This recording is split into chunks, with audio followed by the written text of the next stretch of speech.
అందరికీ welcome back to my channel. నేను మీ ప్రశాంతి.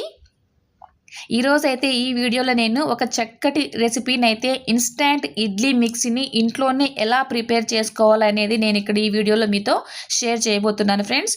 ఎక్కడా కూడా వీడియోని స్కిప్ చేయకుండా చివరి వరకు చూసి ఈ రెసిపీ నచ్చితే కనుక ఒక లైక్ చేయడం మాత్రం మర్చిపోకండి ఫ్రెండ్స్.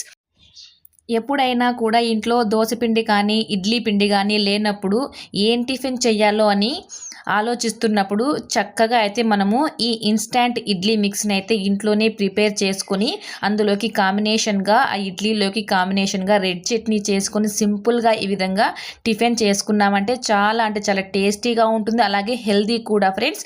ఇటువంటి ఈ రెసిపీని ఎలా చేయాలో ఇప్పుడైతే మనము చూసేద్దాం. ఇక్కడైతే నేను ముందుగా ఒక గ్లాస్ వరకు అటుకులను అయితే తీసుకున్నాను. వీటిని ఒక బౌల్లోకి అయితే తీసుకొని వీటిని బాగా వాటర్తో 2 సార్లు అయితే చక్కగా వీటిని వాష్ చేసేసి ఆ తర్వాత ఇవి బాగా చక్కగా మునిగే వరకు వాటర్ అయితే వేసి వీటిని ఒక 5 నిమిషాల వరకు నానబెట్టాలి.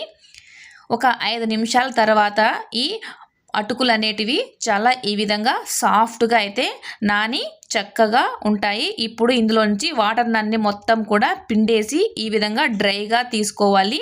ఇప్పుడు మనము మిక్సీ జార్ని అయితే తీసుకొని ఆ మిక్సీ జార్లో ఈ పోహానంతా వేసుకోవాలి. ఇప్పుడు మనము ఏ గ్లాస్తో అయితే పోహాన్ తీసుకున్నామో అదే గ్లాస్ నిండుగా సూజీని అయితే తీసుకున్నాను, అంటే తెల్ల రవ్వనైతే తీసుకున్నాను.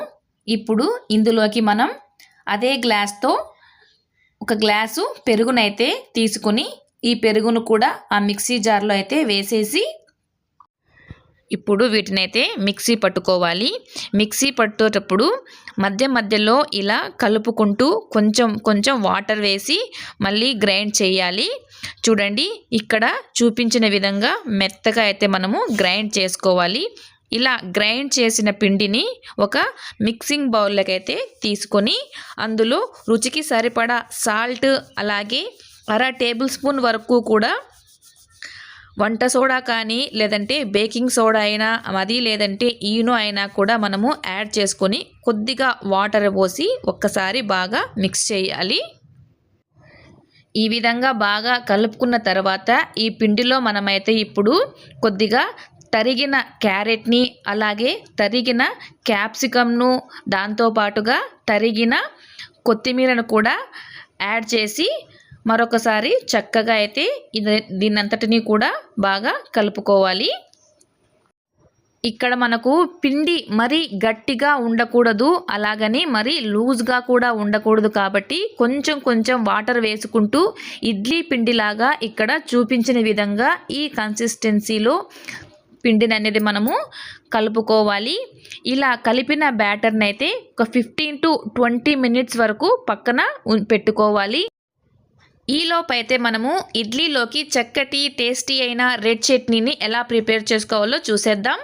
ఇక్కడ ఒక మిక్సీ జార్లోకి అయితే 2 టొమాటోస్ని ముక్కలుగా కట్ చేసి ఇలా ఒకసారి ఒక రౌండ్ మిక్సీ పట్టుకొని ఇప్పుడు ఇందులోనే కట్ చేసిన 2 ఉల్లిపాయల ముక్కల్ని యాడ్ చేసి అందులో రుచికి సరిపడా సాల్టు, అలాగే 1 టేబుల్ స్పూన్ వరకు కారం, అలాగే ఇందులోనే మనము ఒక 5 నుంచి 6 వెల్లుల్లి రెబ్బలు, అలాగే తురిమిన ఎండు కొబ్బరిని కూడా వేసి చక్కగా అయితే దీన్ని గ్రైండ్ చేసుకోవాలి.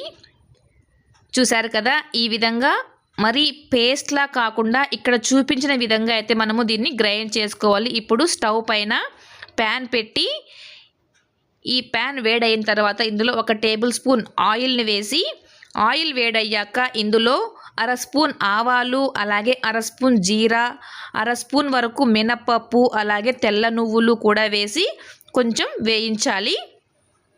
ఇప్పుడు ఒక 2 కరివేపాకు రెమ్మల్ని కూడా ఇందులో అయితే వేసి మరి కాసేపు వేయించుకోవాలి. తరువాత ఇందులో మనం ముందుగా గ్రైండ్ చేసి పెట్టుకున్న ఆ చట్నీ కూడా ఇందులో వేసుకోవాలి. మిక్సీ కడిగి ఆ నీటిని కూడా ఇందులో వేసి ఇది కొంచెం పచ్చి వాసన పోయే వరకు కూడా బాగా దగ్గర పడే వరకు వేయించుకోవాలి.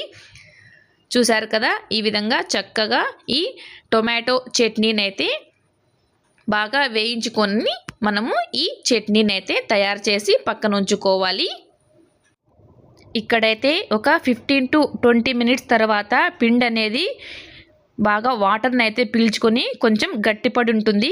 కాబట్టి ఇందులో మరి కొంచెం వాటర్ అనేది వేసి మరొకసారి బాగా దీన్ని ఈ విధంగా మిక్స్ చేసుకోవాలి. ఇప్పుడైతే మనము గ్యాస్ స్టవ్ మీద ఇడ్లీ పాత్రలో కొంచెం వాటర్ వేసి ఈ వాటర్ని ప్రీహీట్ అవ్వడానికి మనమైతే మూత పెట్టి వీటిని ప్రీహీట్ అవ్వడానికి అయితే ఉంచాలి. ఈ లోపైతే మనము ఇక్కడ ఇడ్లీ మౌల్డ్స్ ఉంటాయి కదా, వాటి మీద ఈ విధంగా ఆయిల్ని అయితే గ్రీస్ చేసుకుని మనం ముందుగా ప్రిపేర్ చేసి పెట్టుకున్న ఆ ఇడ్లీ బ్యాటర్ని అయితే ఈ మౌల్డ్స్లోకి అయితే ఈ విధంగా వేసేసుకోవాలి.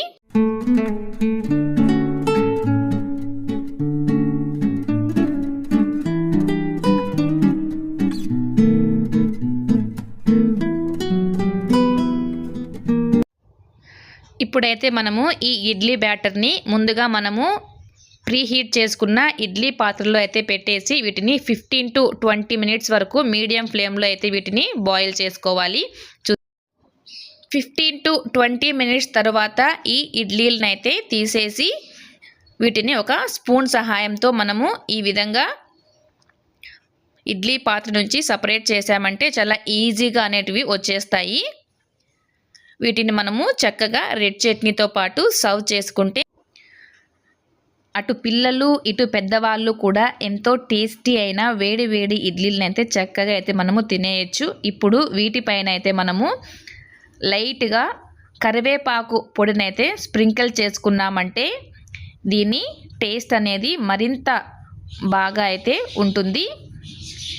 ఓకే ఫ్రెండ్స్, చూశారు కదా ఈ హెల్దీ అండ్ టేస్టీ ఇడ్లీలను మనం ఇంట్లోనే అప్పటికప్పుడు ఈజీగా ఎలా ప్రిపేర్ చేసుకోవాలో ఈ వీడియో కనుక మీకు నచ్చిందని అనుకుంటున్నాను. ఇలాంటి మరిన్ని రెసిపీస్ కోసం అయితే ఛానల్ని సబ్స్క్రైబ్ చేసుకోండి ఫ్రెండ్స్. ఈ వీడియో కనుక నచ్చితే లైక్ చేయండి, అలాగే మీ రిలేటివ్స్కి షేర్ చేయండి. మరొక వీడియోతో మళ్ళీ కలుద్దాం. అంతవరకు సెలవు. Bye bye.